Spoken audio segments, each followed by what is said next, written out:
1943. Campo de treinamento de Bovington, Dorset. Uma tripulação de tanquistas britânicos sobe a bordo de um tanque cruzador de 28 toneladas, liga o motor e espera. O motor tosse, treme e apaga. Eles tentam novamente. Finalmente o motor a gasolina de 12 cilindros pega, soltando fumaça preta por um escapamento que esquenta demais. O tanque avança lentamente, mal alcançando 24 milhas por hora, já mais lento que o Cromwell estacionado ao lado, um tanque construído exatamente sobre o mesmo chassi.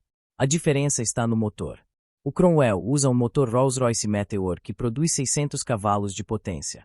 O Centaur usa um Nuffield Liberty que produz apenas 395.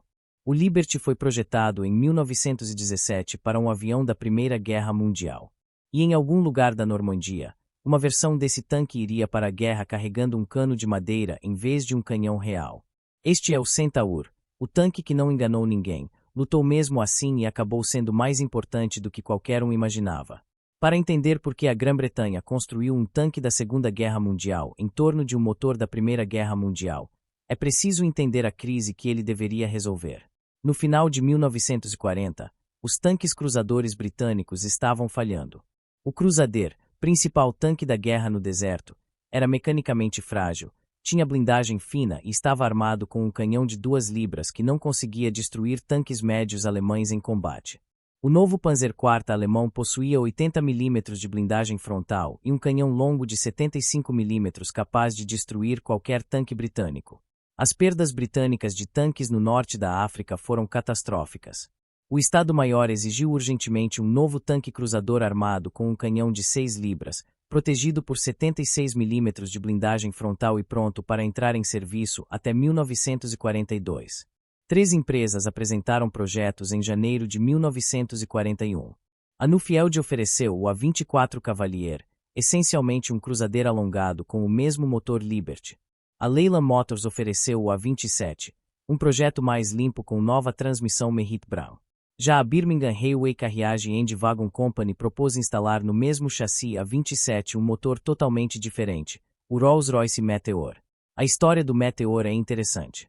Segundo registros da Rolls-Royce, W. A. Robotham, chefe da divisão de chassis, vinha coletando motores de avião Merlin que haviam se acidentado, motores danificados demais para aviões, mas ainda recuperáveis. Sua equipe removeu o supercompressor, adaptou o motor para uso terrestre e o instalou em um chassi de teste do Crusader em 6 de abril de 1941. O protótipo era tão rápido que os testadores mal conseguiam medir a velocidade. Estimaram cerca de 80 km por hora, 50 milhas por hora. O Meteor tinha 27 litros de cilindrada, exatamente igual ao Liberty, mas produzia 600 cavalos, contra 395 do Liberty. Mesma cilindrada, quase o dobro de potência, um quarto de século de avanço tecnológico. Mesmo assim, a Leyland decidiu continuar com o motor Liberty por questões de resfriamento. O Ministério do Abastecimento então dividiu o programa. Cavalier, motor Liberty e transmissão antiga. Centaur, A-27L, motor Liberty com nova transmissão. Cromwell, A-27M, motor Meteor. O chassi A-27 foi projetado para aceitar qualquer um dos motores, permitindo conversões futuras. O problema real era a produção. Todas as linhas da Rolls-Royce estavam ocupadas fabricando motores Merlin para Spitfires, Hurricanes, Lancasters e Mosquitos. Os primeiros motores Meteor vieram apenas de peças reaproveitadas de motores acidentados. A solução surgiu de um acordo industrial curioso.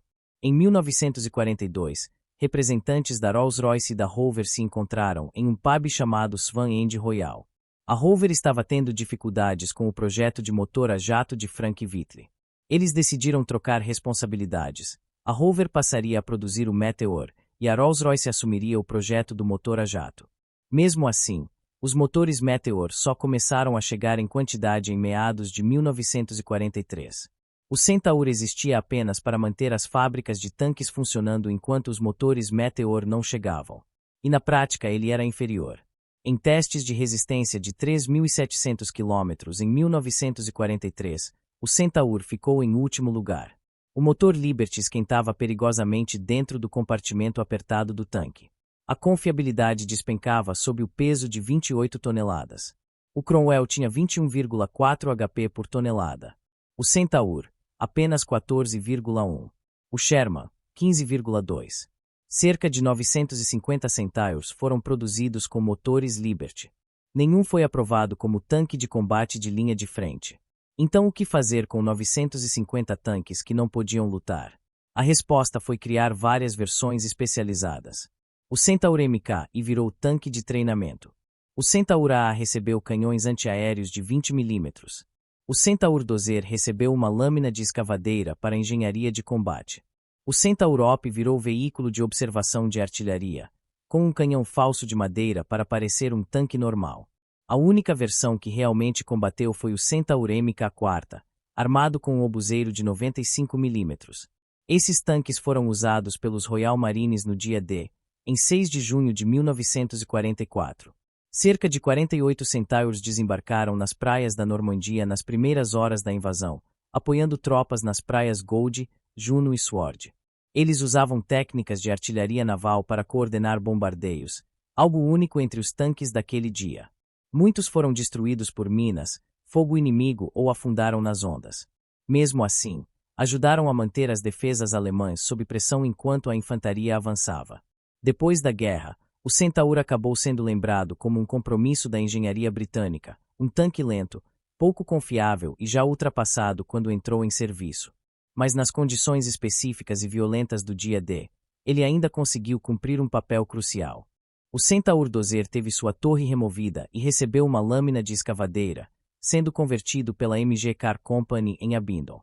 Entre 200 e 250 unidades foram produzidas e serviram com o 87º Esquadrão de Assalto com Dozers da 79ª Divisão Blindada, uma das famosas criações de Hobart Funis. Também existiu o Centaur OP, a versão de posto de observação. Esse tanque carregava um cano de madeira falso no lugar do canhão real, liberando espaço dentro da torre para rádios extras e mesas de mapas. Ele servia como veículo de observação de artilharia e comando de formação ao lado de Cromwells reais, desde a Normandia até a Alemanha. O cano de madeira era uma escolha tática. Ele fazia o veículo parecer exatamente igual a um tanque armado, impedindo que o inimigo o identificasse como um alvo de alto valor.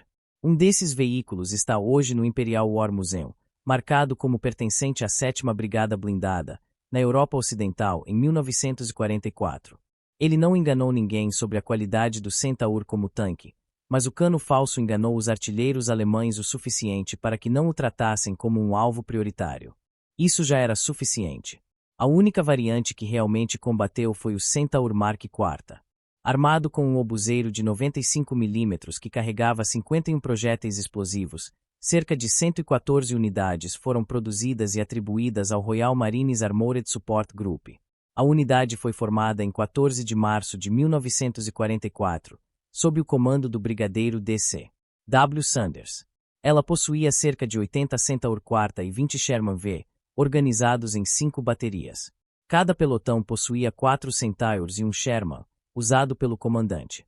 Inicialmente, o plano era remover os motores dos Centaurs e montar suas torres como armas fixas em plataformas elevadas dentro de embarcações de desembarque. Isso combinava com a tradição de artilharia naval dos Royal Marines. Porém, essas plataformas tornavam os barcos perigosamente instáveis. Registros da unidade mostram que várias embarcações capotaram durante treinamentos na costa sul da Inglaterra. Conta-se que o Marechal de Campo Bernard Montgomery assistiu a uma demonstração e perguntou por que os tanques não estavam simplesmente dirigindo para fora das embarcações após o desembarque para apoiar a infantaria.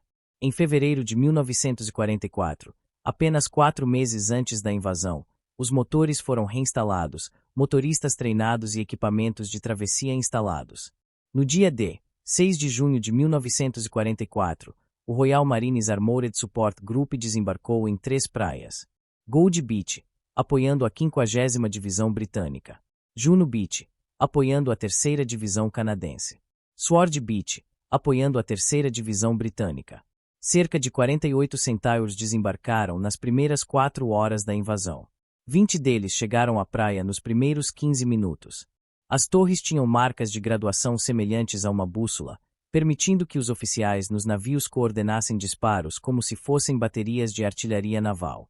Isso transformava os Centaurs nos únicos tanques do dia D capazes de realizar bombardeios coordenados contra um único alvo. Relatórios posteriores registraram 10 canhões disparando contra alvos costeiros durante a aproximação. Depois de desembarcar, 14 dispararam indiretamente e 8 engajaram alvos diretamente. Muitos foram destruídos por minas, fogo inimigo ou simplesmente afundaram nas ondas. Na Gold Beach, um Sherman foi destruído por um canhão alemão de 88 mm, matando toda a tripulação. A embarcação de comando do regimento também foi afundada. Mesmo com ordens para não avançarem mais que 1,6 km da costa, alguns Centaurs lutaram por 15 dias e avançaram até 16 km para o interior. Após 20 de junho, a unidade foi dissolvida. Centaurs sobreviventes foram transferidos para forças francesas livres e para uma bateria canadense que apoiava a 6ª Divisão Aerotransportada. Os Centaur Dozer continuaram em serviço por mais tempo que qualquer outra versão, sendo usados até a Guerra da Coreia e na crise de Suez de 1956. No total, a produção do chassi A-27 chegou a cerca de 4.016 tanques. Aproximadamente 950 permaneceram como Centaurs com motor Liberty, enquanto mais de 3.000 receberam motores Meteor e se tornaram Cromwells. Hoje, um Centaur IV chamado Vidette está preservado no Memorial da Ponte Pegasus, na Normandia.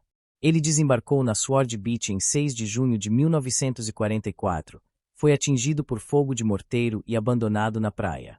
Ficou lá por 31 anos, até ser recuperado e restaurado em 1975. O Centaur foi um compromisso da engenharia britânica. Um tanque construído porque uma empresa preferiu usar um motor que conhecia, em vez de um melhor. Ele era lento, pouco confiável e ultrapassado para a guerra que deveria lutar. Mas no caos violento e estreito das praias do dia D, cerca de 80 deles, operados por Royal Marines treinados na disciplina da artilharia naval, forneceram o fogo que manteve os defensores alemães sob pressão enquanto a infantaria avançava. O tanque com o canhão de madeira serviu da Normandia até a Alemanha sem ser detectado como alvo prioritário. E o tanque com a lâmina de escavadeira acabou sobrevivendo a todos os outros. A engenharia britânica talvez não tenha criado o Centaur de propósito, mas o pragmatismo britânico encontrou uma maneira de fazê-lo funcionar.